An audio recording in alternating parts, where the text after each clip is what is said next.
بسم اللہ الرحمن الرحیم۔ ناظرین، میں ہوں رانا تنویر حسین۔ کیسے ہیں آپ لوگ؟ ٹھیک ہیں؟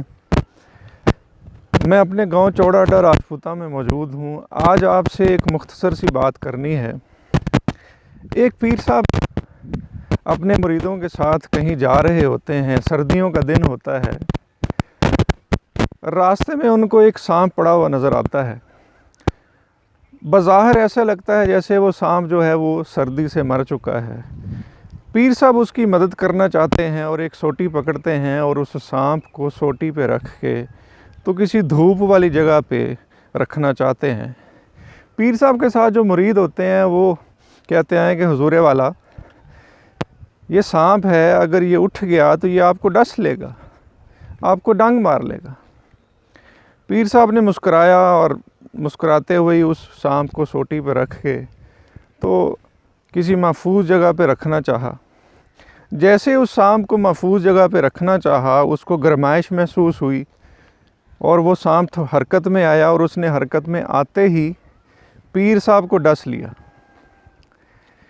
پیر صاحب کے جو مرید تھے وہ غصے میں آ گئے۔ انہوں نے کہا، حضور والا، ہم نے آپ سے کہا بھی تھا کہ یہ سانپ ہے، اٹھ گیا تو آپ کو ڈس لے گا، تو اس نے دیکھیں ویسے ہی کیا۔ پیر صاحب مسکرا دیے اور پیر صاحب نے کہا، اللہ کے بندو، تم یہ دیکھ رہے ہو کہ اس نے مجھے ڈس لیا ہے، لیکن یہ دیکھو کہ اس نے مجھے ڈسا نہیں ہے، بلکہ وہ جو میں نے اس کی مدد کی ہے، اس کو محفوظ جگہ پہ رکھا ہے، تو اس نے اپنی مدد کا احسان چکانے کے لیے مجھے سلامی پیش کی۔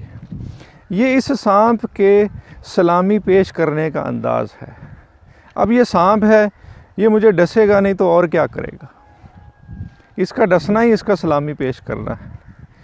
تو ناظرین، اس بات سے ایک بات یہ سمجھ آتی ہے کہ ہمارے رویے جو ہیں وہ اس سانپ کی طرح ہو چکے ہوتے ہیں کہ کوئی بھی ہماری اگر مدد کرنا چاہے، کوئی بھی ہماری خیر چاہے، بھلائی چاہے، تو ہم اندر سے ایسے سانپ بن چکے ہوتے ہیں، ایسی درندگی کی صفات ہمارے اندر آ چکی ہوتی ہیں کہ ہم اس بھلائی کرنے والے کو بھی ڈس لیتے ہیں، اس کو بھی ڈنگ مار دیتے ہیں۔ بجائے اس کے اس کا شکریہ ادا کریں، اس کے لیے دعا کریں، ہم اس کو بھی ڈسنے سے نہیں باز آتے۔ تو اللہ رب العزت سے دعا ہے کہ اللہ رب العزت ہمارے ان رویوں کو، ان جو صفات ہیں، جو گندگی والی صفات ہیں، ان سے محفوظ رکھے۔ اپنا بہت سا خیال رکھیے گا۔ اللہ حافظ۔